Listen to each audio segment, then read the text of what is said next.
படிங்க. தேகத்தினுடைய உடம்பின் அனைத்து பகுதிகளிலும் பரவி எப்பொழுதும் விட்டு பிரியாமல் சிநேகம், மோகம் முதலிய கெட்ட வழக்கங்களை உண்டாக்கி கொண்டிருக்கின்ற விருப்பு வெறுப்பு முதலான ராகத்வேஷம் பெரும் வியாதிகள் யார் ஒருவரால் வேறற அழிக்கப்படுகிறதோ அந்த அசாதாரண வைத்தியருக்கே நமஸ்காரம்.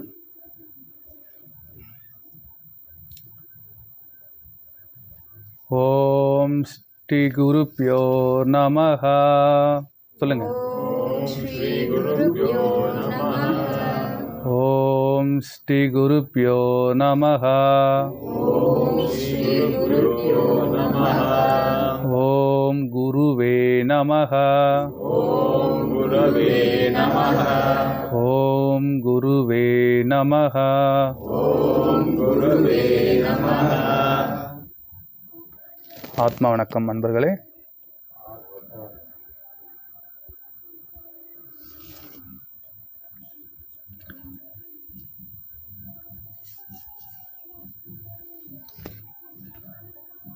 நேற்று விட்டதிலிருந்து இன்று தொடங்குவோம். நேற்று சன்மார்க்கத்தை பற்றி பார்த்தோம். சன்மார்க்கம் இதுதான் என்று. சன்மார்க்கம் என்பது சத் மார்க்கம். நம்மளுடைய சத்து என்பது நம்மளுடைய ஜீவசக்தியாகிய வாயு. அப்போ ஜீவனுடைய சக்தி தான் வாயு. ஜீவனுடைய சக்தி தான் வாயு. அப்போ ஜீவன் என்று என்ன அப்படின்னா நம்மளுடைய விந்து. புரியல? அந்த பிராணன் திடப்பொருளாக இருக்கிற பொழுது அது விந்துவாகவும், அந்த விந்துவிற்கு சலனம் உண்டாகின்ற பொழுது அது அங்கே ஒரு உஷ்ணம், அந்த உஷ்ணத்தினால் சலனம் உண்டாகும் பொழுது வாயு உண்டாகிறது. அந்த வாயு தான் நம்ம சொல்லக்கூடிய பிராணன். புரியுங்களா? அப்போ அந்த விந்துவானது சத் மார்க்கம் இல்லையா? சன்மார்க்கம் என்பது சத் மார்க்கம். அந்த சத்தாகின்ற விந்து விரயமாகணுன்னே நம்ம எவ்வாறு நெய்யை உருக்கும் பொழுது நெய் இந்த பனியினால் குளிர்ச்சினால என்ன ஆகும்? கட்டிப்படும். அந்த கட்டிப்பட்டு இருக்கின்ற நெய் உருக்கும் சமயத்தில் எவ்வாறு ஒரு திடப்பொருளாக ஒரு எண்ணெய் மாதிரி வருதோ அது மாதிரி நம்மளுடைய விந்துவானது நம்மளுடைய புலன்களுடைய செயல்களினால் உஷ்ணம் உண்டாகி சலனம் உண்டாகி அது வருகின்ற பாதை, கீழ் நோக்கி வருகின்ற பாதை எதுனா உங்களுடைய தலையிலிருந்து பிடரிலிருந்து உங்களுடைய முதுகு தண்டின் வழியாக அந்த முடிச்செலும்பு, முடிச்செலும்பு மாதிரி இருக்கு இல்லையா? அந்த முடிச்செலும்புகளை ஒழுகி துளி துளியாக ஒழுகி நம்மளுடைய அடிப்பகுதிக்கு வரும். தொப்புளுக்கு கீழாக உங்களுடைய முதுகு தண்டு முடியக்கூடிய இடம் இங்கே வந்து தேங்கி நிற்கும். சரிங்களா? அப்போ நீ சொன்ன அறுத்தெடுத்த வாசல் என்று சொல்லப்பட்ட நம்மளுடைய தொப்புளுக்கும் நம்மளுடைய முதுகு தண்டிற்கும் ஒரு நரம்பு இருக்கிறது. அந்த நரம்பானது இப்பொழுது கபத்தினால் மலத்தினால் அடைக்கப்பட்டிருக்கின்றது. அந்த மலம், அந்த கபம் நீங்கினால் நம்மளுடைய பிராணனானது தொண்டைக்குழி வழியாக மேலே செல்லாமல் தன்னுடைய தொப்புளில் இருந்து முதுகு தண்டின் வழியாக உள்ளே செல்லும். காற்றுடைய தன்மை கீழ் நோக்கி செல்வதா மேல் நோக்கி செல்வதா? மேல் நோக்கி செல்வது காற்றினுடைய இயற்கை தர்மம். அவ்வாறு நம்மளுடைய முதுகுத்தண்டை அடைந்த நம்மளுடைய பிராணனானது அங்கிருந்து மேல் நோக்கி செல்லும். இதோட நம்ம ஏற்கனவே விந்துவானது அங்கே நீர்த்து இருக்கிறது அல்லவா? அந்த விந்துவை திரட்டி கொண்டு மணியாக திரித்து கொண்டு மேல் நோக்கி அந்த முடிச்செலும்பில் ஒவ்வொன்றாக கடந்து மீண்டும் பிறப்பிடமாகிய சிரசிற்கு செல்லும். அதுதான் மார்க்கம், ஜீவனுடைய மார்க்கம். அதுதான் ஜீவ சக்தியினுடைய மார்க்கம். நம்மளுடைய அண்ணாக்குக்கு பின்புறமாக இருக்கின்ற 2 துவாரங்கள் வழியாக நடனம் புரிவது ஜீவ சக்தியினுடைய, அந்த சிவனுடைய சக்தியினுடைய செயலாகும். ஆனால் சிவனுடைய செயல் முதுகு தண்டாகும். புரியல? அந்த மார்க்கம் புலப்பட வேண்டும். அந்த மார்க்கம் புலப்பட்டவர்களே சன்மார்கி, சுத்த சன்மார்கி. புரியுதுங்களா? சுத்த சன்மார்கி. அப்போ இது நமக்கு புலப்படாமல் இருக்கிறதுக்கு காரணம் என்னது? நாம இந்திரிய ஒழுக்கம், கரண ஒழுக்கம், ஜீவ ஒழுக்கம், ஆன்ம ஒழுக்கம், ஜீவகாருண்யம் ஒழுக்கம், இந்த பஞ்ச ஒழுக்கங்கள் இல்லாமையினால் நமக்கு உண்டாகின்றன. இந்த பஞ்ச ஒழுக்கங்களை வர வைத்துக் கொள்வதற்கு எக்கல்வி கற்க வேண்டும். சாகாத கல்வி. புரியல? சாகாத கல்வி. எக்கல்வி கற்றாலும் தன்னை அறியும் கல்வி கற்காவிடில் அனைத்தும் வீணே. சாகாதிருப்பதற்கு நான் கற்ற கல்வி என்றோ, வாகார மெய்க்கல்வி விரைந்து உணர்வாய் மடமனமே. சரிங்களா? இந்த மனம் எப்படி ஏற்பட்டதா இருக்குது? மடத்தனமா, மாயையில சிக்கி, மனம்தான் மாயையே, விருப்பு வெறுப்புல சிக்கி கட்டு உழந்து கொண்டிருக்கிறது. அப்பேற்பட்ட கல்வியை கற்கணும். பெரியவங்க சொன்ன நம்மளுடைய திருமந்திரம், திரு அருட்பா, திருக்குறள், சிவவாக்கியம், இப்பேற்பட்ட அற்புதமான காகபூசனுடைய பெருநூல் காவியங்கள், இப்படி நமக்கு பலவிதமான தமிழில் பலவிதமான சாகா கல்வியை தருகின்ற பாட புத்தகங்கள் நமக்கு இருக்கின்றன. அதை கசடர கற்க வேண்டும். புரியல? என்ன சொல்றாங்க? நம்ம கசடு அற கற்க வேண்டும். கசடு, நம்மளுடைய கசடுகள் என்ன? வினை. புரியல? விருப்பு வெறுப்பு தான் நம்மளுடைய கசடுகள். புரியுங்களா?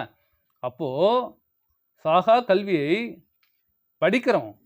அதை அனுபவித்து உணர்வதற்கு எது வேண்டும்? சத் விசாரம் வேண்டும்.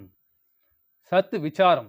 அந்த சத்து விசாரம் தான் நம்ம ஊர்ல சித்த வித்தை என்றும், பிரம்ம வித்தை என்றும், கிரியா யோகம் என்றும், ராஜ யோகம் என்றும், பிராணாயாமம் என்றும், ஆனாபானா என்றும், குண்டலினி யோகம் என்றும், அடயோகம் என்றும் பல்வேறு விதமான பெயர்களில் பெரியவர்கள் அவர்களுக்கு மொழிக்கு தகுந்தாற் போல பெயரை வைத்திருக்கின்றார்கள். சரிங்களா? ஆனால் சத் விசாரத்தில் அனைத்தும் அடங்கும் அப்படின்னு சொல்லியிருக்க இல்லையா? அப்போ சத் விசாரத்தினால் நமக்கு இந்த புலன்கள் ஒடுங்குவதற்கு தடையாக இருப்பது எது? நம்மளுடைய விருப்பு வெறுப்பு. அப்போ இந்த விருப்பு வெறுப்பு, ராக துவேஷம், நான் யார் என்பதை அறியாமல் வைத்திருப்பது எது? ராக துவேஷம். இந்த ராக துவேஷங்களினால் நமக்கு பரிசாக கொடுக்கப்படுவது எது?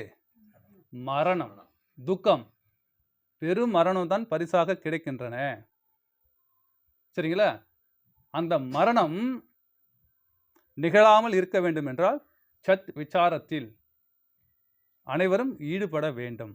இதுவே சன்மார்க்கத்தினுடைய தலையான கடமையாகும். அப்போதான் சன்மார்க்கி என்று நம்ம சொல்லிக்கொள்ள முடியும். நீ சொல்லிக்கலாம், ஆனால் உனக்கு இறைவன் பார்த்துட்டு இருப்பான்ல. நீ வேஷம் போடுறியா, நடிக்கிறியா என்னன்னு பார்த்துட்டு இருப்பான் இல்லையா? அப்போ நாம சுத்த சன்மார்க்கியாக மாற வேண்டும் என்றால் சத் விசாரத்தில் ஈடுபட வேண்டும். புரியுதுங்களா? அப்போ அந்த விருப்பு வெறுப்பு இருக்கு இல்லையா? அந்த விருப்பு வெறுப்பு தான் நமக்கு மரணத்தை தடுக்கின்றன. நமக்கு இருவினை நோய் என்று சொல்லப்படுகின்ற, இருவினை நோய்னா என்னது? புறநம்பி ஜனனம், புறநம்பி மரணம். இந்த இருவினை நோயை தரக்கூடியது எது? விருப்பு வெறுப்பு.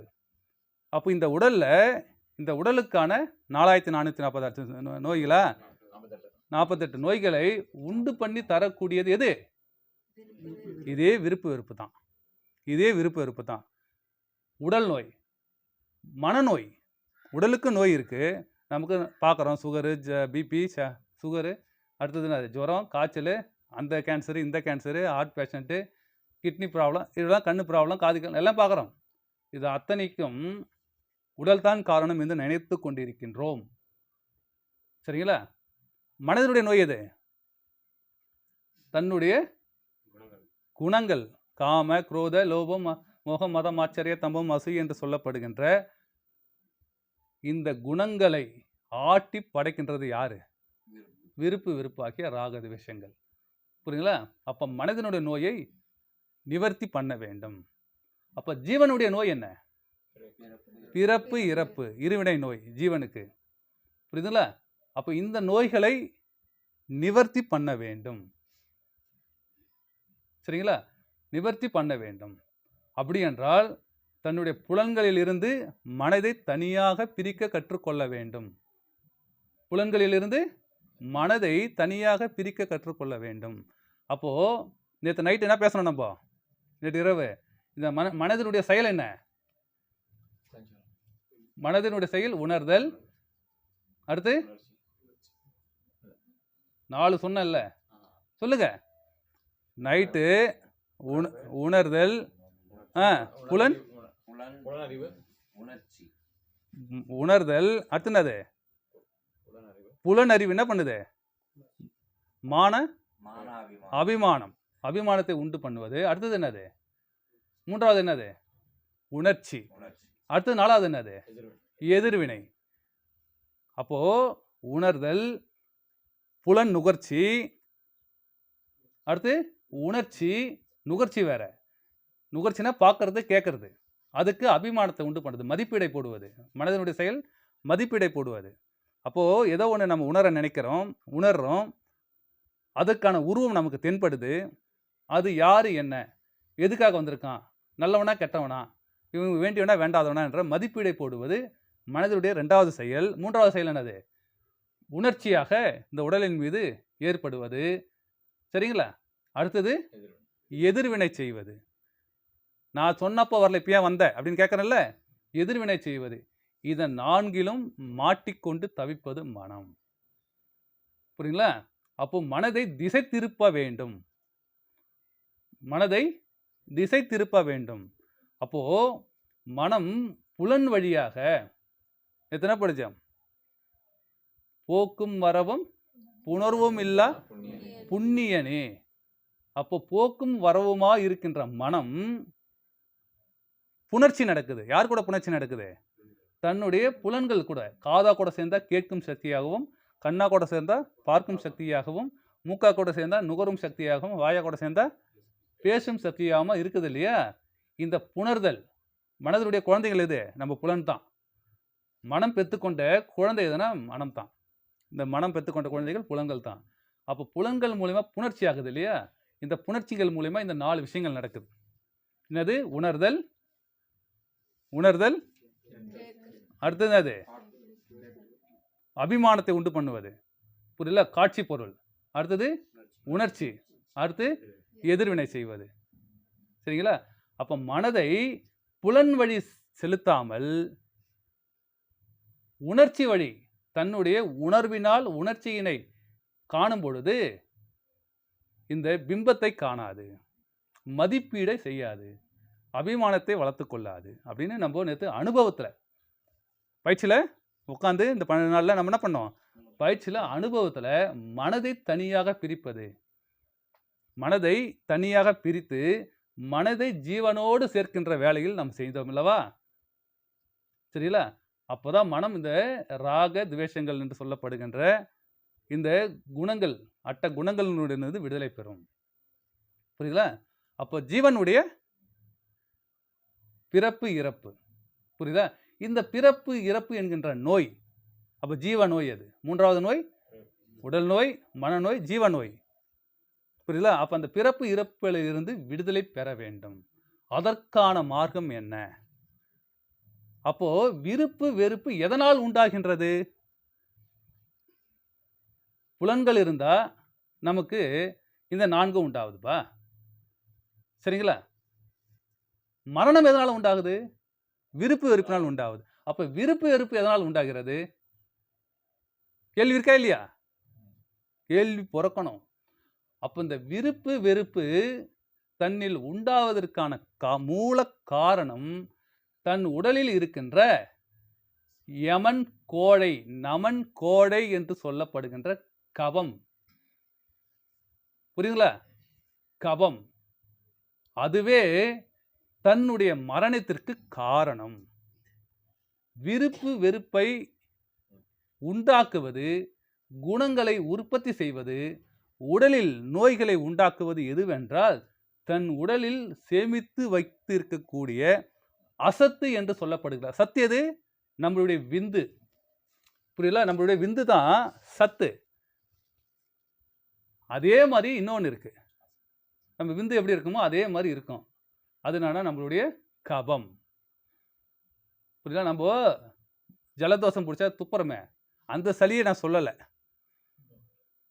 புரியல? அந்த சளியை நான் சொல்லலை. சரிங்களா? கபம் என்பது உங்க உச்சந்தலையிலிருந்து உள்ளம் கால்கிற வரை எல்லா நாடி நரம்புகளிலும் ஒவ்வொரு அணுக்கூட்டங்களின் பகுதிகளிலும் சேர்ந்து இருக்கின்றன.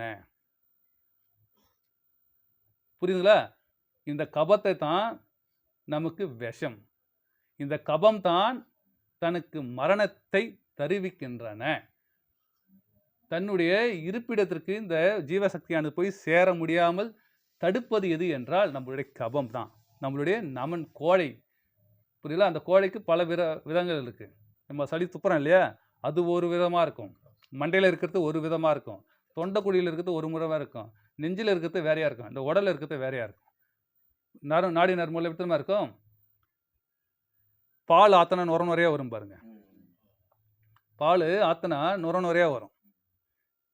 நம்ம ஊரில் கல்லுலாம் வச்சுருப்போம். எங்களுக்கெல்லாம் பழக்கம். அது தண்ணியாக கல் அடிச்சு இல்லை, நம்ம மரம் நிறைய கட்டுறது கல் இறக்குவாங்க. சின்ன வயசுலாம் பார்த்துருக்கோம்.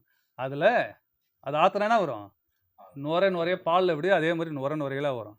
அது மாதிரி நுறையாக இருக்கிறது தான் கோழை என்று சொல்லப்படுவது. கோழை நீர் அதுக்கு. புரியுதா? பார்த்தனா பால் மாதிரியே இருக்கும். அதுதான் நமக்கான யமன். இப்பேற்பட்ட யமனை எவன் ஒருவன் வேறு அறுக்கின்றானோ அவனுக்கே மரணமில்லா பெருவாழ்வு சித்திக்கும். புரியுதுங்களா? அவனுக்கு மரணமில்லா பெருவாழ்வானது சித்திக்கும் என்பது நிச்சயம். இப்பேற்பட்ட வழியில் மக்கள்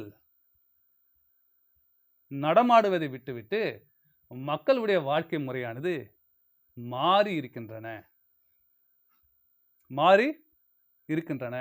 இப்பேற்பட்ட வழியில் மக்கள் நடந்து கரை சேர வேண்டும் என்கின்ற நினைப்பை விட்டுவிட்டு அவர்கள் புலன் நுகர்ச்சியினால் இந்த உலகத்தில் ஈடுபட்டு உணர்தலும் புலன் காட்சிகளிலும் உணர்ச்சிகளிலும் எதிர் செய்கைகளிலும் ஈடுபட்டு மரணப்பிடியில் சிக்கி மாண்டு விடுகின்றார்கள். புரியல? இதை விட்டுவிட்டு தன்னை சுத்தம் செய்வதற்காக ஒருவன் தன்னை நோக்கிய பார்வையில் ஈடுபடுகின்ற சமயத்தில் அவனுக்கு மார்க்கமானது புலப்படுகின்றன. அவன் மனிதனாக வாழ்கின்றான்.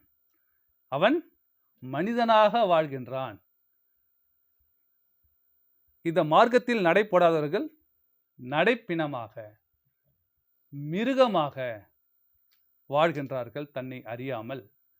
சரிங்களா? அப்போ 2 விதமான மனிதர்கள் இந்த உலகத்தில் வாழ்கின்றார்கள். எப்படி 2 விதமானதா?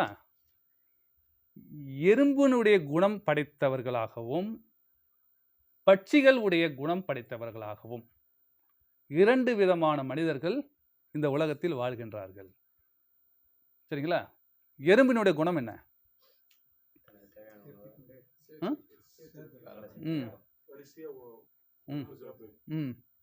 வரிசையா சுத்தி விடுங்க கேமராவை. 6 மாசத்துக்கு உண்டான உணவை அதை சேர்த்து சேமிச்சு வச்சுட்டு அப்புறம் சாப்பிடணும். 6 மாசத்துக்கு உண்டான உணவை சேர்த்து வச்சுட்டு சாப்பிடுது. நாம என்ன பண்றோம்? அடுத்து நமக்கு வாழ்க்கை கேவலமான வாழ்க்கை என்பது எறும்பின் உடையது போல. நம்ம எறும்பை சுறுசுறுப்புக்கு மட்டுமே அதோடைய உயர்ந்த தன்மையை நம்ம எடுத்து பேசுகின்றோம். நம்மளோட சுயநலத்துக்காக. எறும்பை போல சுறுசுறுப்பாக இருக்க வேண்டும் என்று நம்மளுடைய சுயநலத்துக்காக பேசுகிறோம். ஆனால் எறும்பு எதற்காக சுறுசுறுப்பாக இருக்குது? நாம கூட தான் காலையில் ஏந்துக்கிறோம், சுறுசுறுப்பாக வந்து மூஞ்சி கழுவுறோம், துணி துவைக்கிறோம், வீட்டில் இருக்கிற வேலையெல்லாம் முடிக்கிறோம். நேரம் என்ன பண்ணுறோம்? போயிட்டு சம்பாதிக்கிறோம். அதுதானே காலையில் ஏந்துக்கிறதுல என்னது? சம்பாதிக்கத்தானே. சாப்பிட்றோம், சம்பாதிக்கிறோம், வரோம், தூங்குறோம். எறும்பு என்ன பண்ணுது? எறும்பினுடைய குணம் என்னவென்றால், தனக்கான ஒரு இல்லத்தை பூமிக்கடியில் வலையா தோண்டிக்குது. வலையா தோண்டிக்கிட்டு அந்த வலைக்குள்ள இது எண்ணுது. இதுக்குள்ள வேற ஒரு எறும்பு வந்தா விட்டுருமா? வேற ஒரு கூட்டத்தில் இருக்கிறவங்க வந்தா விட்டுருமா? இங்கே யுத்தம் நடக்கும். இது எண்ணுது. நம்ம எப்படி வீடு கட்டி வாழ்றோம்? இது ஏன் வீடு. பக்கத்தில் எவனா ஒரு இன்ச்சு முன்னாடி வந்துட்டானா, டேய் கோர்ட்டுக்கு போகலாம் வா, இல்லை அருவாதான் பேசும். சரிங்களா? அது மாதிரி அதுங்களும் யுத்தம் செய்யும். அந்த கூண்டுக்குள்ளேயே வாடும். அடுத்து என்ன பண்ணு? ரெண்டாவது சேமிப்பு. 6 மாசத்துக்கு தேவையானதெல்லாம் செஞ்சு வைக்க சொன்னீங்கல்ல, நீங்க தான் சொன்னீங்க. அப்போ மனிதன் எப்படி சேர்த்து வைக்கிறான்? தனக்கு மட்டும் இல்லை, தன்னுடைய 7 தலைமுறைகளுக்கும், தன்னுடைய பிள்ளைங்களுக்கும், தன்னுடைய பேரன் பேத்தி, கொள்ளு பேரன் பேத்தி வரைக்கும் சேர்த்து வைக்கிறான். அப்பயும் ஆசை அடங்கவில்லை. புரியல? எறும்பு இதே தான் பண்ணுது. அடுத்து என்ன பண்ணுது? புணர்ச்சி, சந்தான உற்பத்தி, தனக்கான வாரிசை உற்பத்தி பண்ணுது. எறும்பு என்ன பண்ணுது? ஒன்று இறைய தூக்கி சுற்றினுக்கும், இல்லை முட்டையை தூக்கி சுற்றினு இருக்கும், தன்னுடைய சந்ததிகளை. இந்த எறும்பு இந்த 3 மட்டுமே கடமையாக செய்து வருகிறது. அதுக்கு வெளி உலகம் என்பது கிடையாது. அந்த வலையை சுற்றி இருக்கின்ற இடம் அதான் எவ்வளோ இருக்கான்? சும்மா ஒரு 10 அடி 20 அடி ஒரு 50 அடி 100 அடிக்குள்ள அது இறைகளை போய் தேடும். இறைகளை எடுத்து வந்து வலையில் வச்சுக்கும், அதை சாப்பிடும். உள்ளே இருக்கிற ராணி எறும்பு என்ன பண்ணும்? எறும்புகள் புணர்ச்சி செய்யும்.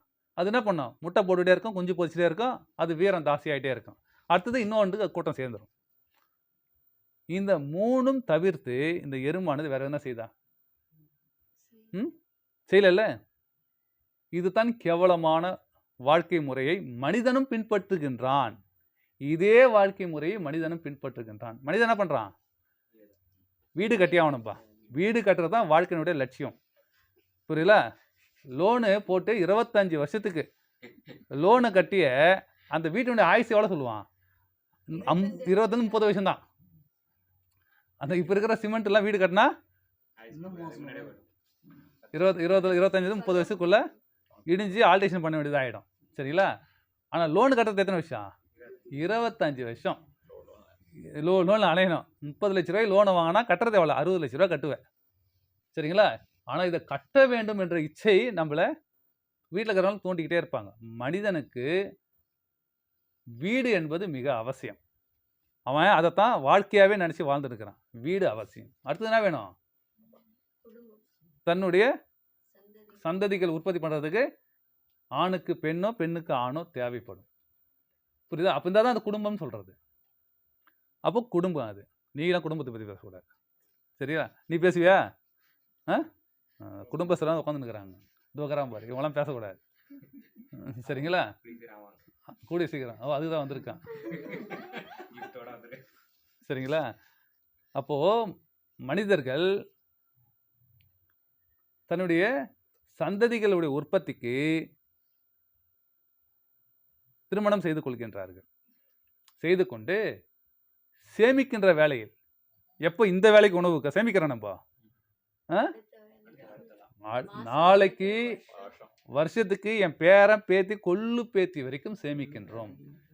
நாமளும் இந்த 3 வேலை தான் செய்கிறோம்.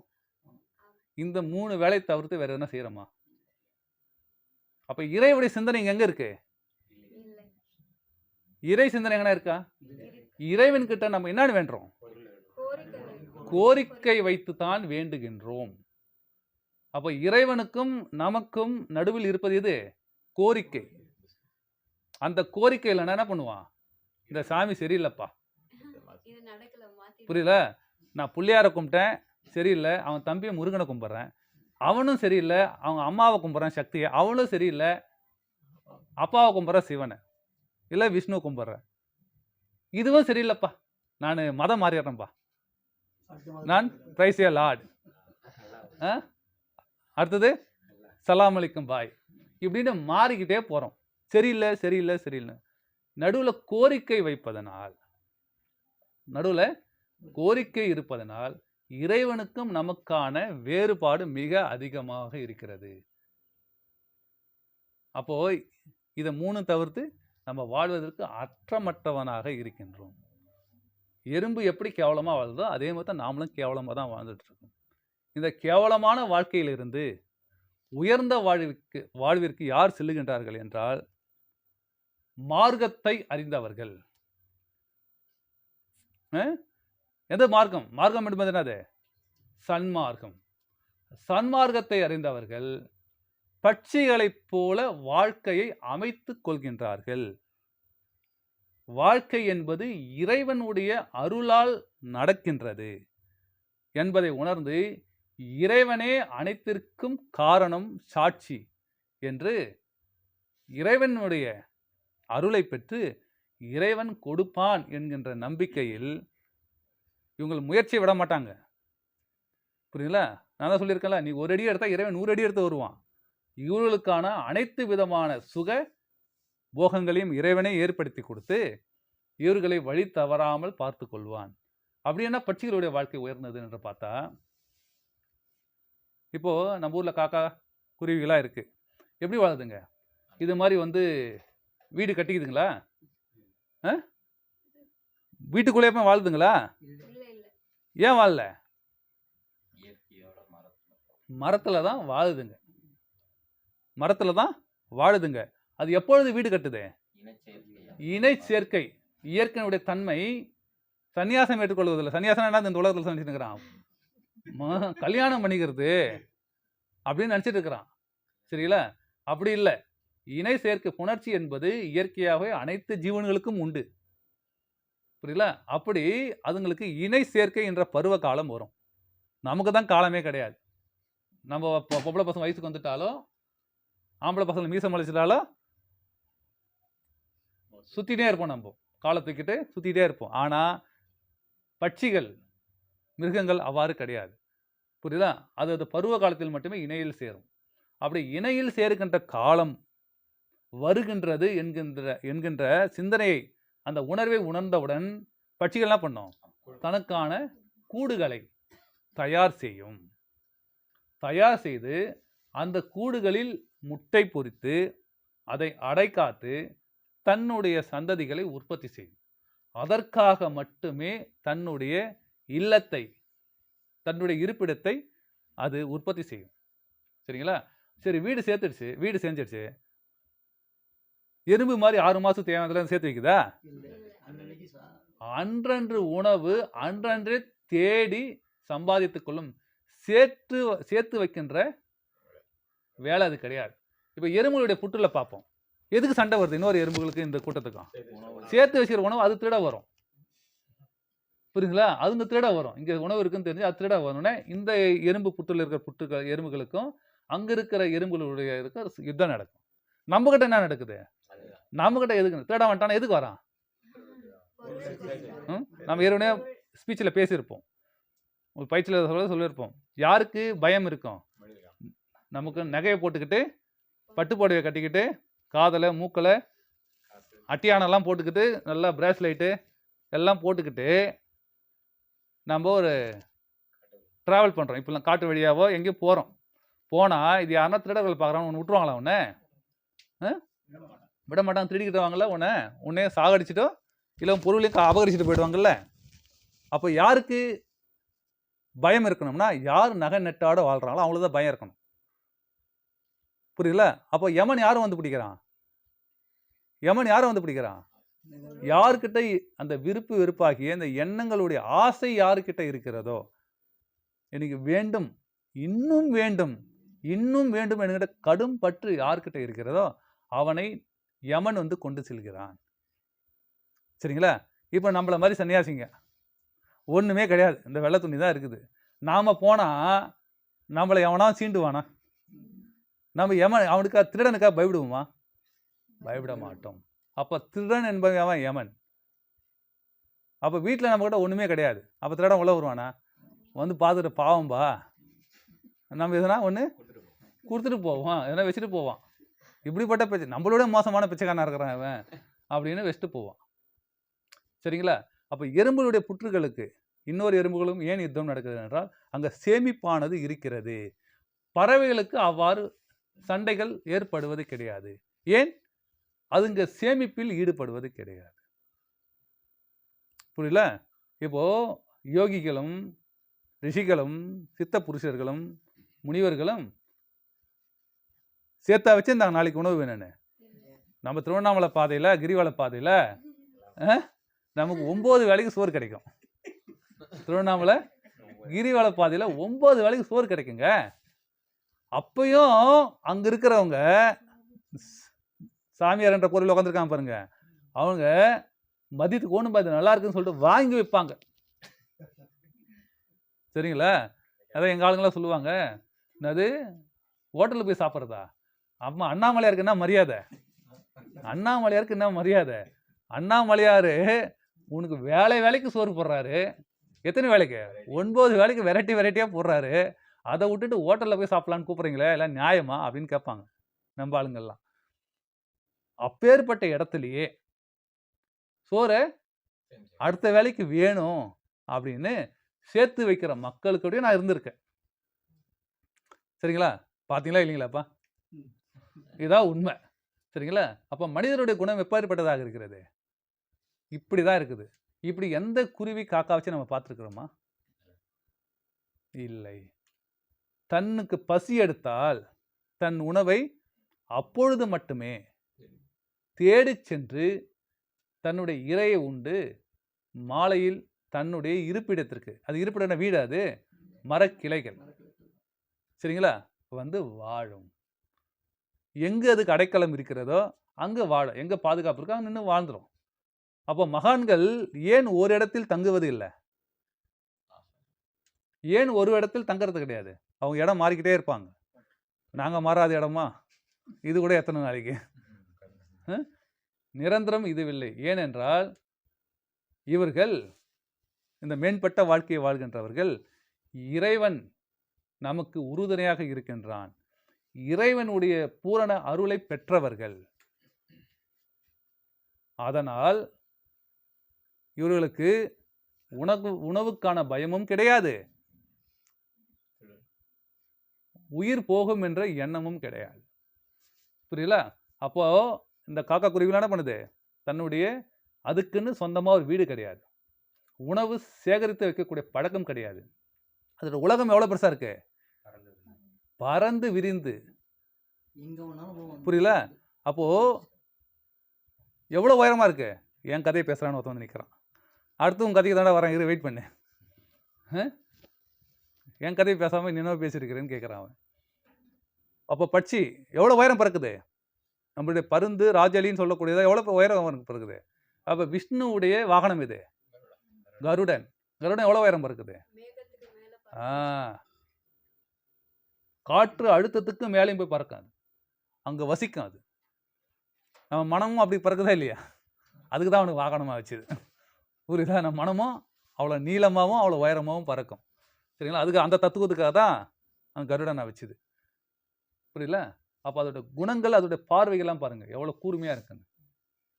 அப்போ ஒரு கிளி இருக்கிறது, நம்ம பேசியிருப்போம், அன்னப்பறவை பாலையும் தண்ணீரும் தனியாக பிரித்து பருகும் சொல்லியிருக்கிறோம். சரிங்களா? ஆனால் அன்னப்பறவை நம்ம பார்த்ததில்லை. நம்ம ஊரில் கிளி இருக்கு. நம்ம இந்த கிளி என்ன பண்ணோம், ஒரு மாமரத்தில் போய் உட்காருதுன்னு வச்சுங்களா, அதுக்கு சுவையான ஆரோக்கியமான ஒரு மாம்பழம் தேவை. அப்படின்னா அந்த மரத்தில் இருக்கிறது அனைத்தும் கடிச்சு போடுமா? ஒரு பழத்தை மட்டும் தேர்ந்தெடுக்காது. அது பழுத்திருக்கா இல்லையா என்று தன்னுடைய சென்ஸை வச்சு, தன்னுடைய உள் உணர்வை மட்டும் வைத்து நுகரும். இது சரியான பழம் என்று தெரிந்த பிறகுதான் அது கொத்தும். அது வரைக்கும் கொத்தாது, வீணாக்காது. புரியல? இந்த பொந்தில் வாழக்கூடியது அப்படி கிடையாது. பொந்தில் இது மட்டும் கிடையாது, நம்மளுடைய எறும்பு மட்டும் இல்லை, எலியும் பொந்தில் வாழ்றதான். அது என்ன பண்ணும்?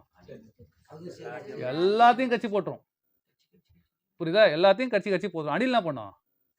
அதுவும் அதே தான் பண்ணும், கட்சி போட்டுரும். ஆனால் பட்சி ஆகிய அது கடிக்காது, கிளி வந்து கடிக்காது. தேறிய பழத்தை மட்டும் தான் நுகரும். அப்போ மகான்கள் எப்படி இருக்காங்க? அப்பேற்பட்டவர்களாக வீணாக்குவது இல்லை. எதையும் வீணாக்குவதில்லை, சேமிக்கின்ற தன்மையில் இல்லை. அவருடைய பார்வையானது எப்படிப்பட்டதா இருக்கு? பறந்து விரிந்து இருக்குது. இந்த எறும்பு தனக்கான உணவை சேமிக்குது, தன்னுடைய சந்ததிக்கான உணவை சேமிக்குது. புரியுதுல? அதோட வட்டம் அந்த 100 அடிக்குள்ளவே முடிஞ்சிடும். உலகம் என்பது அதுக்கு எவ்வளவு? எறும்புக்கு வெறும் 100 அடி தான். ஆனால் சுதந்திரம் பெற்ற ஜீவன்களுக்கு, சுதந்திரம் பெற்ற, நான் ஆன்மா பத்தி பேசல, ஜீவன் சுதந்திரம் பெறணும்னு சொல்லியிருக்கேன். ஜீவன் விழிப்பு நிலை அடைஞ்ச ஜீவன்களுக்கு, யார் விழிப்பு நிலை அடைஞ்ச ஜீவன்கள்? பட்சிகள். நாம விழிப்பு நிலை அடைந்து விட்டோம் என்றால், அப்ப அந்த பட்சிகள் உடைய உலகம் எவ்வளவு பெருசு? அது பறந்து விரிந்து இருக்கு. கட்டே கிடையாது, இவ்வளவுதான்ன்றது கிடையாது. புரியுதுல? அப்பேற்பட்ட பறந்து விரிந்த மனிதர்கள் சொற்பமே. அப்படி பறந்து விரிந்த மனிதருடைய எண்ணிக்கை எப்ப? சொற்பமே. கோடியில் ஒன்று. கோடியில ஒருத்தன் தான் அப்பேற்பட்ட சுதந்திரத்தை அனுபவிக்கின்றான். பட்சிகளைப் போல வாழ்கின்றான். யார் பட்சிகளை போல வாழ்ற? தன்னுடைய மார்க்கத்தை அறிந்தவன், சன்மார்க்கத்தை பின்பற்றுபவர்கள். சரிங்களா? அப்பேற்பட்டவர்கள் மட்டுமே இந்த நிலையை எய்துகின்றார்கள். எறும்பை போல கேவலமான நிலையை வாழ்வதை விட்டுவிட்டு சுதந்திர பறவையாக, பட்சிகளைப் போல தனக்கு இந்த வேலைக்கான உணவு பசிக்கின்ற சமயத்தில் அவர்களுக்கு இறைவுடைய அருளால தானாவே கிடைக்கும். இவர்கள் முயற்சி பண்ணுவாங்க, முயற்சி பண்ணாமலாம் கிடையாது, சோம்பேறி கிடையாது இவங்க. அவருடைய முயற்சி இறைவனே வந்து கொடுப்பான். தன்னுடைய இருப்பிடத்தை எங்கு வேண்டுமானாலும் மாற்றி அமைத்துக் கொள்வார்கள். எனக்கு இதுதான் இல்லம் என்கின்ற பற்று அவர்களுக்கு கிடையாது. அதனால்தான் நம்மளுடைய ஜெயின்லாம் பார்த்தீங்கன்னா 1 வருஷத்துக்கு மேலே ஒரு ஊரில் தங்க மாட்டாங்க. நானும் அப்படி தான். சின்ன வயசுலேருந்தே சரி, 1 வருஷத்துக்கு இயற்கையாகவே ஒன்று பாட்டி வீட்டில், சித்தி வீட்டில், அத்தை வீட்டில், இப்படி தான் மாறி மாறி வாடுவேன். புரியுங்களா? இப்போ நாங்களே எடுத்துங்க, திருவண்ணாமலையாச்சு, கொல்லிமலையாச்சு, அப்புறம் என்னது ஊட்டியாச்சு, அடுத்தது என்னது பழனிமலை, போகர் தவம் பண்ண இடத்துக்கு மேலே இருந்த பன்றிமலையில் அங்கே ஆச்சு, இப்போ ஜவ்வாது மலைக்கு வந்திருக்கிறோம். சரிங்களா? மாறிக்கிட்டே இருக்குல்ல. ஒரு இடத்துல நிரந்தரமாக இருப்பதற்கு இந்த மனம் ஏற்றுக்கொள்ளாது. சரிங்களா? பட்சிகளும் இப்பாடு தான். அப்போ தன்னுடைய எறும்புகள் தன்னுடைய சந்ததிகளை உற்பத்தி பண்ணிடுது. அப்போ துரத்தி விட்டுருது அதுங்கள, அதுங்களே கூட வச்சுக்குது. நம்ம மனிதன் என்ன பண்ணுறான்? தான் பெத்துக்கந்த பார்க்கணும், நான் பெத்துக்கந்து அது பெத்துக்கத்தை பார்க்கணும், பேரம் கொள்ளு பேர வரைக்கும் பார்த்துட்டு தான் என் உயிர் போகும். என் ஆசை அதுதான். வாழ்றானா இல்லையா? ஆனால் பட்சிகள் அப்படி பண்ணுதா? நம்ம ஒரு கோழியாக இருக்கட்டும், ஒரு காக்காவாக இருக்கட்டும், வேற மைனா எல்லாமே எடுத்துங்க, இது பண்ணுதா? ஏன்? நம்ம குயில் என்று சொல்லப்படுகிறத முட்டையே வந்து தானம் பண்ணிட்டு போயிட்டே இருந்துடும். அதை கூட தான் குஞ்சியாக வச்சுக்காது அது. புரியல? தான் முட்டையை கூட காக்காவோட கூண்டில் முட்டையை போட்டுட்டு அதை கூட விட்டு போயிடும். அது கூட பற்று கிடையாது அதுக்கு. சரிங்களா? இதுங்களாச்சும் பட்சிகள்லாம் பண்ணும், தன்னுடைய குஞ்சுகளை பொறித்து அது பத்திரமா பாதுகாத்து வளர்த்து இறக்கை வந்து அதை சுயமாக பறக்கின்ற வரை பாதுகாத்து மீண்டும் என்ன பண்ணும்? துரத்தி விட்டுரும். ஓ, உன் வேலையை நீ பார்த்துக்கோ, உன் உணவு நீ தேடிக்கோ, உன் இணையை நீ தேடிக்கோ, உன் இருப்பிடத்தை நீ தேடிக்கோ, எனக்கு எந்த விதமான பந்தமும் கிடையாது அப்படின்னு துரத்தி விட்டுரும். அப்பேற்பட்ட பந்தத்தோடு வாழ்றவங்க யாரு? உயர்ந்த மனிதர்கள், மகான்கள். புரியல? அவருக்கு இருப்பிடம் கிடையாது, சந்ததிகள் இருந்தாலும் அவர்களுக்காக எவ்வித சொத்து சுகங்களையும் சேர்த்து வைப்பது கிடையாது. இன்னி இருக்கிற சாமியாருங்களை நான் சொல்லப்பா. சரிங்களா? இன்னைக்கு இருக்கிற சாமியாருங்களை சொல்ல நான். சரிங்களா? நான் யோகிகளை சொல்கிறேன். சரிங்களா?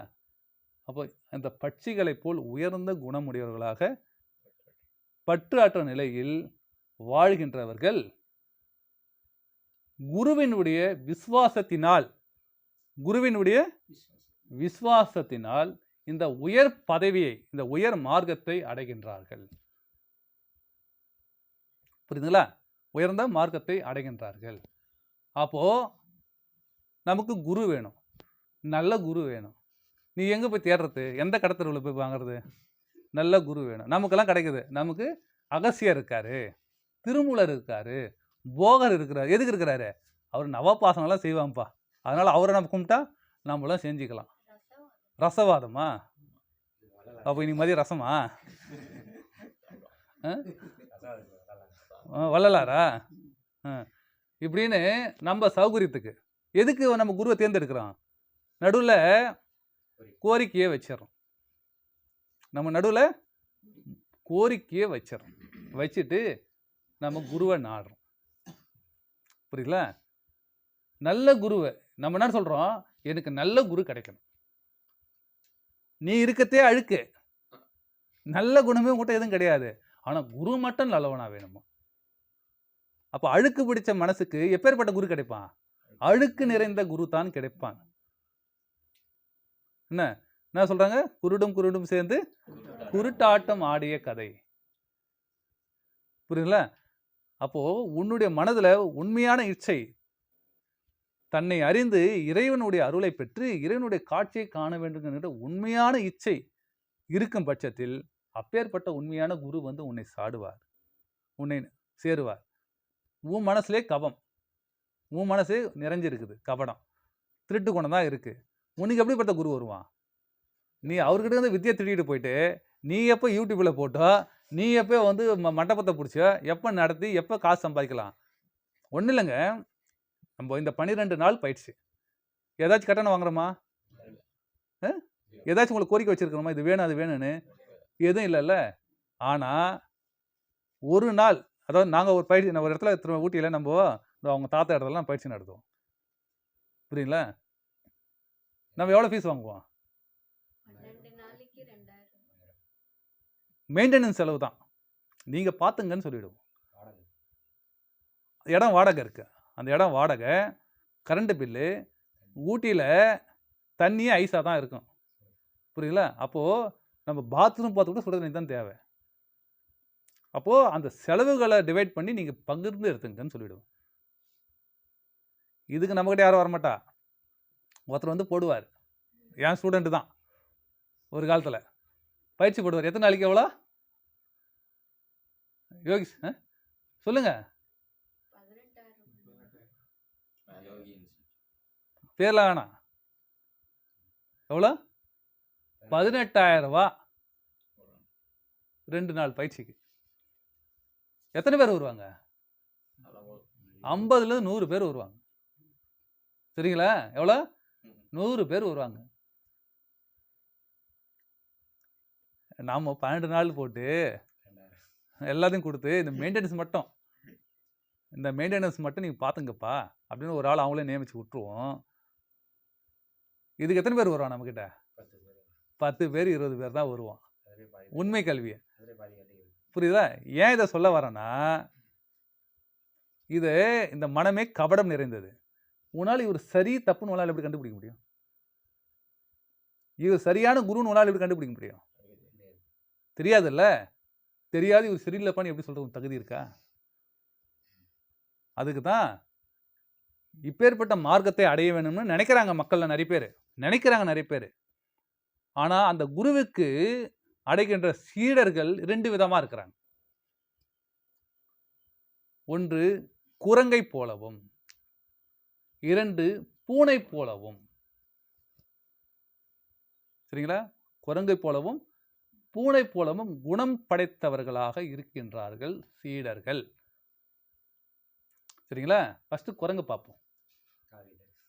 குரங்குடைய குணம் என்ன?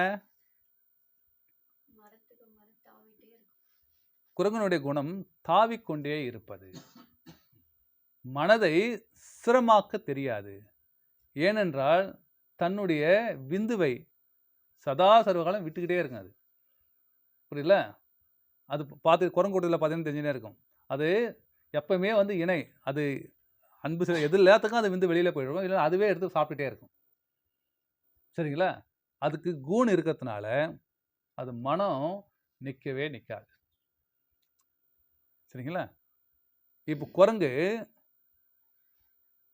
குரங்கு எவ்வாறு சிரத்தன்மை இல்லாமல் சஞ்சரித்து கொண்டே இருக்கிறதோ, அது மாதிரி குருவை நாடி வருகின்ற இந்த பொய் சீடர்கள் வந்து பார்ப்பாங்க.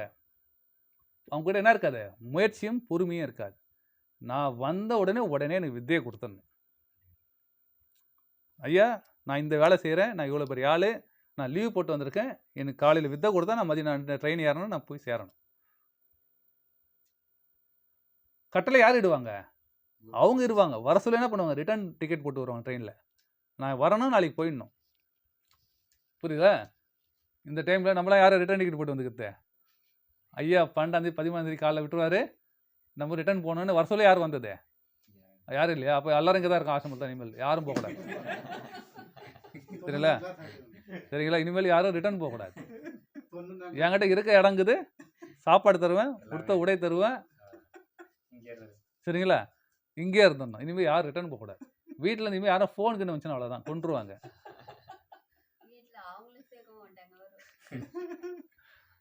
சரிங்களா?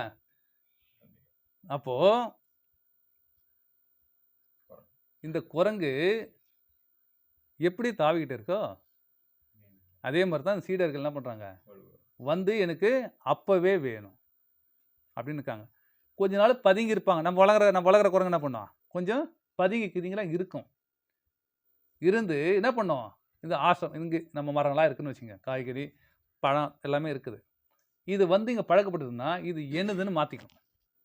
இங்கே குரு பெருசு இல்லை, இது என் இடம்பா, என் ஆசிரம்பா. இது ஏய் நான் தான் பெரிய ஆள். பின்னாடி வந்தாலும் இங்கே ஜூனியர் காலேஜில் என்ன பண்ணுறான்? அதுமாதிரி சீனியர் ஜூனியர் மாதிரி உண்டாக்கிட்டு நான் சொல்கிறது தான் கேட்கணும். ஐயாக்கு நான் தான் எல்லாம் தெரியுமா? ஐயா நான் சொன்னால் தான் சாப்பிடுவார், ஐயா நான் சொன்னால் தான் பேசுவார். இருக்கிறாங்க என் கூட இருக்கிறாங்க. நான் அனுபவிச்சனால தான் பார்த்து சொல்கிறேன், அனுபவத்தில் தான் சொல்கிறேன், பொய்யெல்லாம் பேசலை. சரிங்களா? ஆசிரமே எந்த தான் அப்படின்னு சொல்கிறவங்களாம் நான் அனுபவிச்சிருக்கிறோம். நம்ம வீடியோலாம் பார்த்தா தெரிஞ்சிருக்கோம். பொய் சீடர்கள்னு போட்டிருப்போம். சரிங்களா? எல்லாம் இருந்தாங்க. அப்போது இந்த குரங்கு என்ன பண்ணும்? இந்த இடத்துக்கு வாழ ஆரம்பிச்ச உடனே இதெல்லாம் எனதுன்னு சொல்லும். இப்படி உட்காந்து நம்ம அமைதியாக தியானம் பண்ண முடியுமா? குரங்கு இருக்கிற இடத்துல என்ன பண்ணும்? கீச்சு கீச்சு கீச்சுக்குன்னு சத்தத்தை உண்டு பண்ணிக்கிட்டே இருக்கும், சும்மாவே இருக்காது. புரியல? அப்போது நம்ம வச்சிருக்கிற மரங்களுடைய அந்த பழ வகைகள், காய் எல்லாத்தையும் என்ன பண்ணோம்? இலையிலிருந்து அதில் வைக்கக்கூட காய் கனியிலேருந்து எல்லாத்தையும் என்ன பண்ணும்? பூவிலேருந்து மொத்தத்தையும் சாப்பிட்டா பிரச்சனை இல்லை, மொத்தத்தையும் பிச்சு போட்டு குப்பை மேனி ஆக்கி விட்டுரும். கூரையிலேருந்து என்ன பண்ணுவோம்? இப்படி பிடிச்சி ஆடும், டங்கு டங்கு டங்கு டங்கு. நாங்கள் 40 குரங்கு வளர்த்தோம். நாங்கள் 1 2 கிடையாது. கிரிவல பாதையில் நம்ம ஆசிரமத்தில் 40 குரங்கு இருக்கும். கொரோனா டைமில் கிரிவலத்தில் யாரும் கிடையாது. அப்போ அதுக்கு அத்தனை பேர் வறுக்கி போடுவோம். தலைனா என்ன பண்ணுவான்? துணி பிடிச்சி இழுக்கும் எங்களை. கதவை தட்டன் டக்கு டக்கு டக்குன்னு அடிக்கும். குடுன்னு கொடுக்குறனா விட கேட்காது. அதில் மந்தி குரங்குன்னு இருக்கும். புரியல? அதுக்கு ஒன்று வாங்கி வாயில் வச்சுக்கும், ஒன்று வாங்கி இந்த கையில் வச்சுக்கோ, இந்த வயல் காய்ச்சல் 2 காலம் நந்துன்னு கூடும். அதுக்கு ஒன்று கம்மியாக ஒதுன்னு வச்சுக்கலாம், உடனே முறைக்க நம்மளுக்கு கடிக்க வரும். நம்பால் தானே நம்ம தருவான்ற விசுவாசமே இருக்காது. புரியுங்களா? அப்போ இன்னும் குட்டி குரங்களாம் என்ன பண்ணோம்? அது பெருசு தான் குட்டிங்க சாப்பிட்டமேனு எண்ணமே இருக்காது. எல்லாத்தையும் துரத்தி விட்டுட்டு அதுதான் முதல்ல சாப்பிடும். புரியல? அப்போது இந்த சீட்டர்கள் எப்படி இருக்காங்களா? இதே போல தான் எனக்கு தான் முன்னுரிமை, நான் தான் இங்கே ஜூனியர், அனுபவம் கிடையாது. இங்கே நீங்களாம் எனக்கு சீனியர்கள், எனக்கெல்லாம் நீங்கள் இப்போ இவர் குருவாக மாறிடுவார். நான் தான்ப்பா பெரிய ஆள், ஐயாக்குள்ள ஆரம்பத்துலேருந்து இருக்கிறேன். எல்லாரும் என்னை ஃபாலோ பிரீத் சொல்ல போகிறாரு அடுத்து. சரிங்களா? அப்போது குரங்கு இவ்வாறு. அப்போ ஒரு 4 நாளைக்கு நம்ம ஆசிரமம் விட்டுட்டு ஏன்னா ஊருக்கு போகிறோம். வந்து பார்த்தா எப்படி இருக்கு அந்த இடம்? ரணகாலமாக இருக்கும் இடம். அது மோஷன் எப்படி போவோம்? எங்கே பார்த்தாலும் மூத்திரம். நான் உட்காந்துட்டு இருப்போம், மேலே கரெக்டாக தலையில் போவோம். சரிங்களா? தலையில் போவோம். அதோடைய மலங்கள் எங்கே போயும்? அங்கங்கே போயிருக்கும். நம்ம வாசலேருந்து இடம் ஃபுல்லாகவே நாத்தடிக்கும். இடமானது மிக அசுத்தமாக மாறிவிடும். நீ திருப்பி ஒரு அடி அடிச்சுனா நீ என்ன தான் நீ போட்டு வளர்த்தாலும் என்ன பண்ணும்? உன்னை வந்து கடிக்கும். என்னையும் கடிச்சிருக்கு. திருப்பி வந்து நம்மளை கடிக்கும்.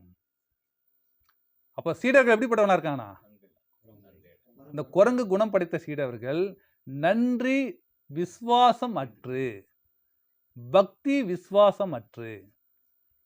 அப்போ சித்த வேதத்துல சீடர் என்ன கேட்கிறாரு, இந்த மாயா சமுத்திரத்திலிருந்து கரையேறுவதற்கான மார்க்கத்தை காண்பித்து தர வேண்டி மிகவும் பக்தி விசுவாசத்துடன் கேட்டுக்கொள்கின்றேன்.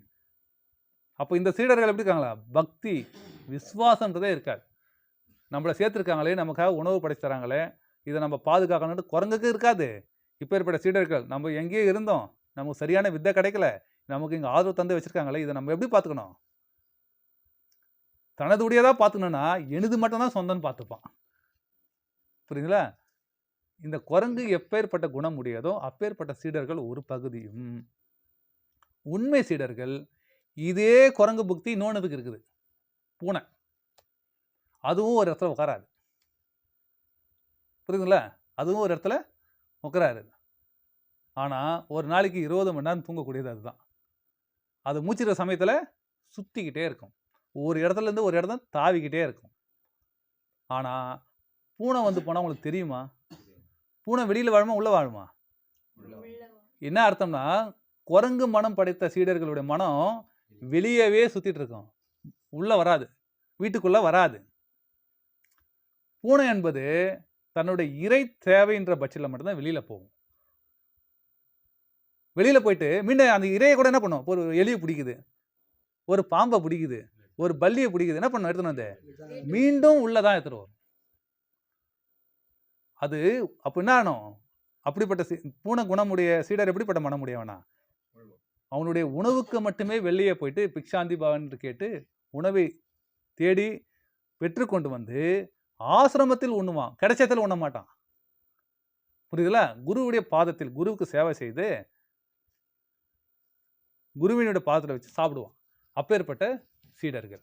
அப்போ பூனையுடைய குணம் தன்னுடைய இடத்த, நான் கூட இப்போ நீங்களாம் படுக்கிறீங்க, பூனை வந்தால் துரத்தாதீங்கன்னு சொல்கிறேன்.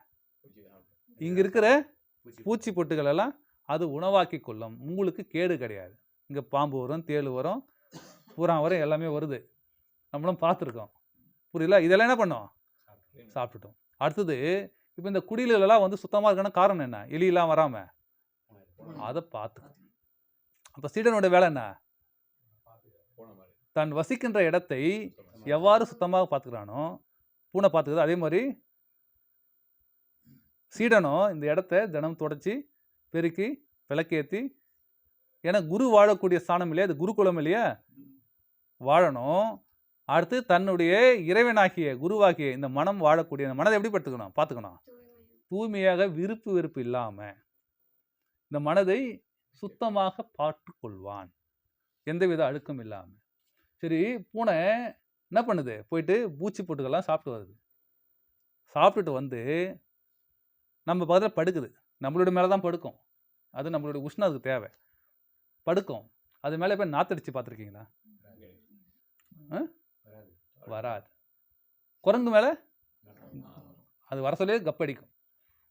அப்போ குரங்கின் மீது எவ்வித வாசனை ஏன் வருவதில்லை, தன்னுடைய உடலை தன்னுடைய நாவால, அது எப்பவுமே மண்பாத் தான் எடுக்கும், மண்ணில் போயிட்டு புரண்டி உடம்பு சுத்தம் பண்ணிட்டு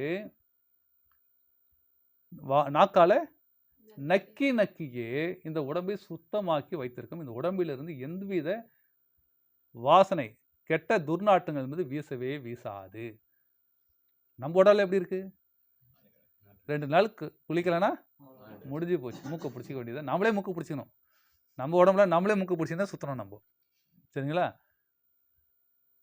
ஆனால் அதோடைய மலம், பூனையுடைய மலம் எப்படிப்பட்டது, கடும் நாற்றம் முடியாதாக இருக்கும். அதோட மூத்திரமும் மலமும் நாற்றம் முடியாதாக இருக்கும். அது என்ன பண்ணும், போயிட்டு குரங்கு மாதிரி பேஞ்சிட்டு வருமா, மண்ணை பள்ளம் தோண்டி அதில் போயிட்டு தன்னுடைய மலத்தை போட்டுட்டு மண்ணை போட்டு மூடிட்டு வரும். அது வாசனையானது வெளிப்படாது, யாருக்கு எந்தவித உபத்திரவும் கிடையாது. புரியல? பூனை தூங்க சொல்ல பார்த்துருக்கீங்களா, கொரட்டை விடுமே, மோட்டர் மாதிரி இங்கே கதி எடுக்கும். புரியுதா? உங்களுக்கு சொல்லியிருக்காங்க இல்லையா, உங்களுக்கு ஊர்துவ கதி நடக்க சொல்ல தொண்டைக்குழியில் மட்டும் ஒரு துடிப்பு இருக்குன்னு. அதுக்கு எப்பவுமே நடந்துட்டு இருக்கும். அதுக்கு நாய்னாச்சும் நாக்கு நீட்டு தான் கதி எடுக்கும், அந்த வாசியை எடுக்கும். ஆனால் பூனை எப்பொழுதும் அந்த ஊர்துவ நிலையிலே இருக்கும், அந்த விழிப்பு நிலையிலே இருக்கும். ஒரு நாளைக்கு 18 மணி நேரம் தூங்கக்கூடிய குணம் படைத்த ஜீவனாக இருந்தா தன்னுடைய கதியை இங்கே எடுத்துனே இருக்கும். நம்ம பூனையெல்லாம் தொட்டு பாருங்க, எதுக்கு நேற்று வந்து சுத்தனா, மோட்டர் ஆரம்பிச்சிச்சு, புல்லட் சவுண்டு வந்துனே இருக்கும், வா போய் தூங்கலாம். சரிங்களா? அப்போ தன்னையும் சுத்தமாக வைத்துக்கொண்டு நீங்க ஒரு 4 நாளைக்கு அதே மாதிரி விட்டு போறீங்க. குரங்கிட்ட 4 நாளைக்கு விட்டு போறீங்க. இப்போ பூனைக்கிட்ட 4 நாளைக்கு விட்டுட்டு போனீங்கன்னா நீங்கள் வந்து பார்த்தா எப்படி இருக்குமா? சுத்தமா இருக்கும். இந்த அறையானது, ஆசிரமானது சுத்தமாக பார்த்துக்கொள்ளும். புரியுதுல? பூனையுடைய விசுவாசம் எப்பேற்பட்டது? தன்னுடைய அன்பை எப்பொழுதும் தன்னை தடவிக்கொண்டு, தன்னுடைய எஜமானர் யாரோ அவரை எப்பொழுதும் தடவி உராசி கொண்டே தன்னுடைய அன்பை வெளிப்படுத்தி கொண்டே இருக்கேன். நான் இருக்கேன், நான் இருக்கேன், நான் இருக்கேன். அந்த வளர்த்த முதலாளிக்கு அது தூங்கும் பொழுதோ ஏதாவது இந்த பூச்சிப்படுனால உபத்திரம், இந்த பாம்பு கடி, தேள் கடிலாம் வந்ததுன்னா, எதனா வருதுன்னா அதெல்லாம் பாதுகாத்து கொண்டு இருக்கும் இந்த பூனை. புரியுதுங்களா? அதெல்லாம் பாதுகாத்துட்டு முதலாளிக்கு விசுவாசமா இருக்கும். அப்பேற்பட்ட சீடர்கள் குருக்கு எப்படிப்பட்டவர்களா இருக்காங்க? குரு தவத்தில் இருக்காரு. அப்படி என்ன பண்ணுவாங்க? அடுத்த குரு என்ன சொல்லிட்டு போனா சொல்லுவாங்க, ஐயா குரு தவத்தில் இருக்காரு, நீங்க வெயிட் பண்ணுங்க, வருவாரு, இல்லாட்டி போயிட்டு இன்னொரு நாளைக்கு வாங்க அப்படின்னு சொல்லுவாங்க. குரங்கு மனிதன் படிச்சவனாரு, என்ன வேணும் சொல்லு, நான் பார்த்துக்கிறேன், நான் சொல்லிடுறேன் அவர்கிட்ட. புரியுதுங்களா? அப்போ 2 விதமான சீடர்கள் இருக்கின்றார்கள். குரங்கு மனம் படைத்தவர்கள் ஆகவும் பூனையாகவும். பூனை குணம் படைத்தவர்களாகும். பூனை என்பது தன்னுடைய உடலை எவ்வாறு சுத்தம் செய்து வருகின்றதோ, அப்போ தன்னுடைய உடலை பார்த்து படிக்கின்றவர்கள் பூனை உடைய குணம் படைத்தவர்களாக. பூனை எப்பவுமே அரக்கல்ல தூங்கிட்டே தான் இருக்கும். அப்போ நீங்க இப்போ விசாரம் பண்றீங்க, நீங்க பண்ற பயிற்சி பேர் என்னது? சத் விசாரம். அபான பயிற்சி என்ன பேரு? சத் விசாரம். இந்த சத் விசார பயிற்சியில நீங்க உங்களுடைய உணர்வுல, உங்களோட உணர்ச்சியை உணர்வால பாக்குறீங்க. பார்க்கும்போது என்ன பண்றீங்க? ஆறக்கண்ணு தூக்கத்துல பூனை மாதிரியே இருக்கிறோம் நம்ம. புரியல? பூனை மாதிரி புலன்கள் பின் சுத்தாம பூனை மாதிரியே இருக்கும். அப்போ நம்மளுடைய சுவாசமானது எங்க ஏறுமா? தொண்டைக்குழியில், சங்கு கழுத்துன்னு சொல்லக்கூடிய தொண்டைக்குழியிலிருந்து மேலே ஏறும். நீங்க கதி எடுக்க வேண்டிய வேலைலாம் கிடையாது. சரிங்களா? அப்போ இந்த குரங்கு குணம் படைத்தவர்களுக்கு மரணம் என்பது நிகழும். பூனை போல விசுவாசம் உடைய சீடர்கள், விசுவாசமுடைய பக்தி விசுவாசமுடைய சீடர்கள் மரணமில்லா பெருவாழ்வு வாழ்ந்து அவர்களும் போற்றக்கூடிய, இன்று சீடன் என்று சொல்லப்படுகின்றவர் நாளை குரு. இந்த விசுவாசமுடைய சீடர்கள் நாளை குருவாக மின்னுவார்கள். இவர்கள் மட்டுமே பட்சியை போல வாழ்க்கையை அமைத்து கொண்டவர்கள். யாரு? பூனை போல. இதுவும் பூமியில் வாழ்றது தான் பூனை.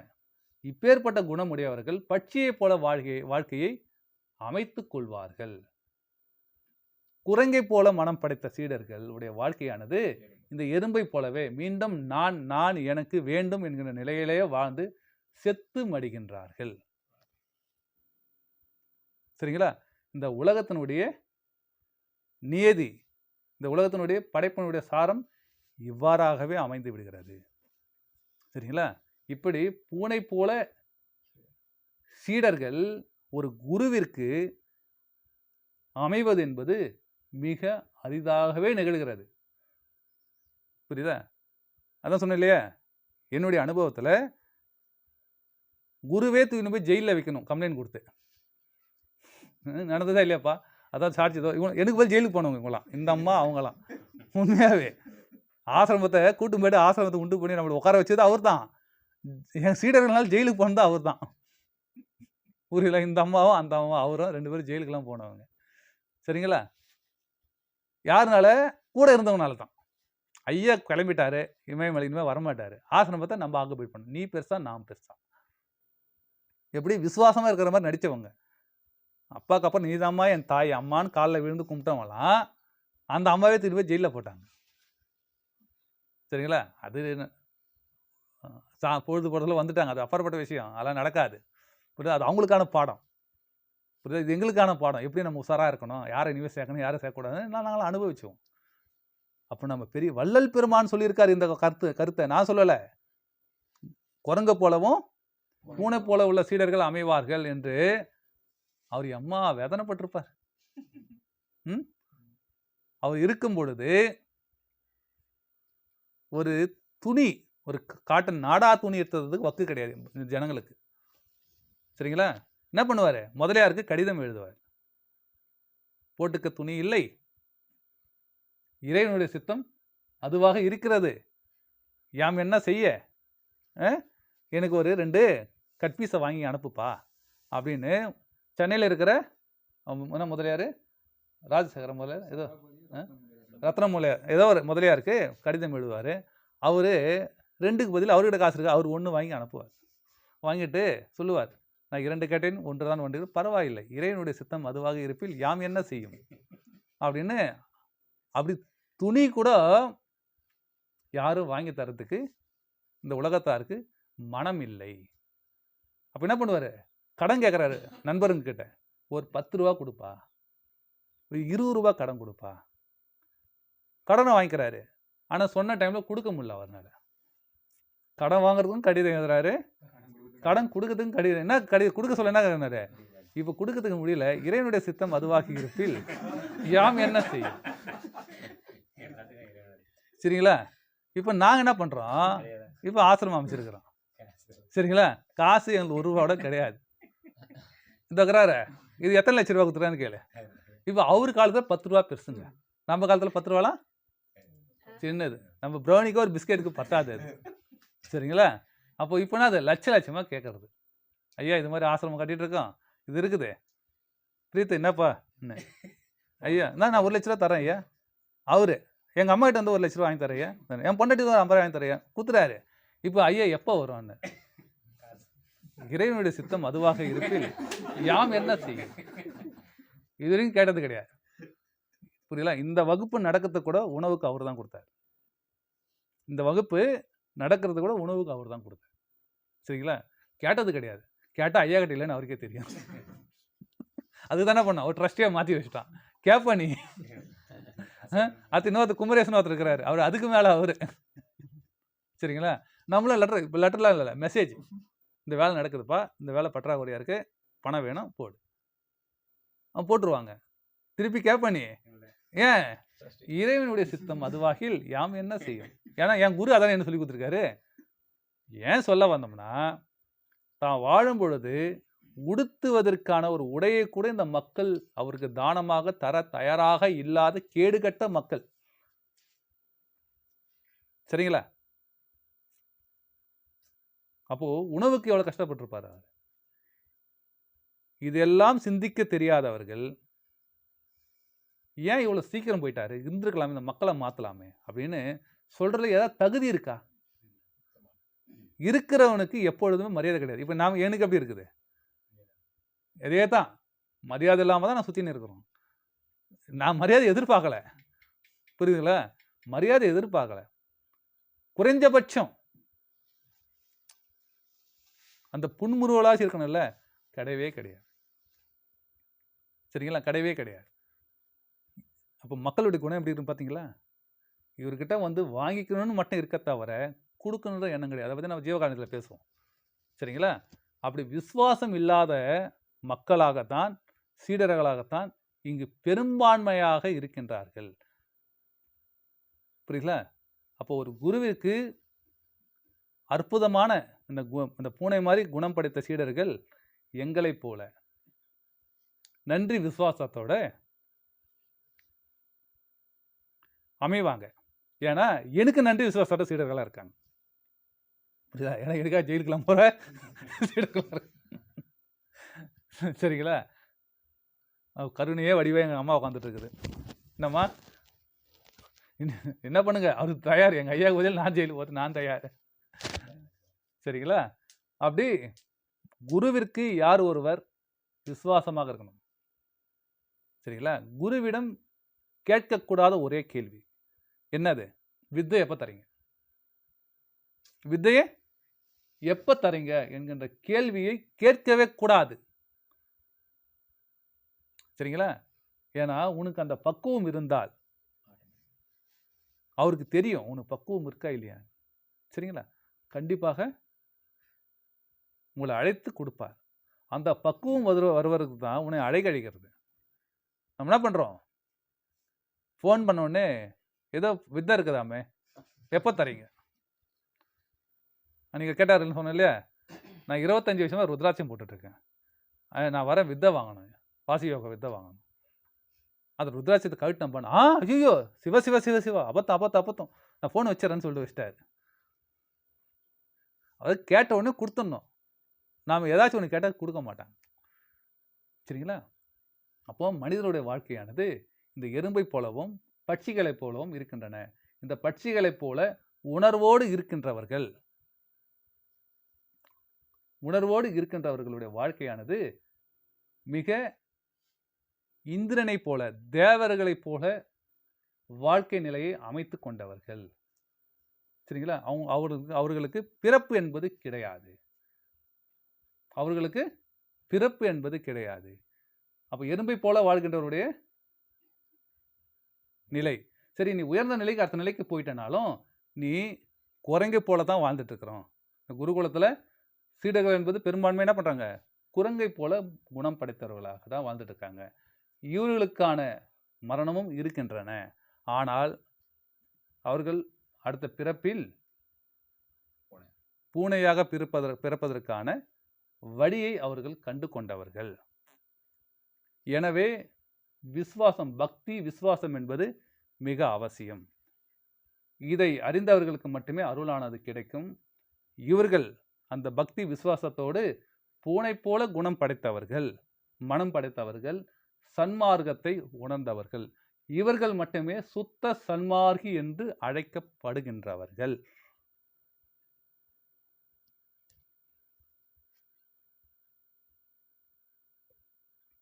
எல்லா உயிர்களும் இன்புற்று வாழ்க, தன்னை அறிந்து இன்புற்று வாழ்க, இன்புற்று வாழ்க.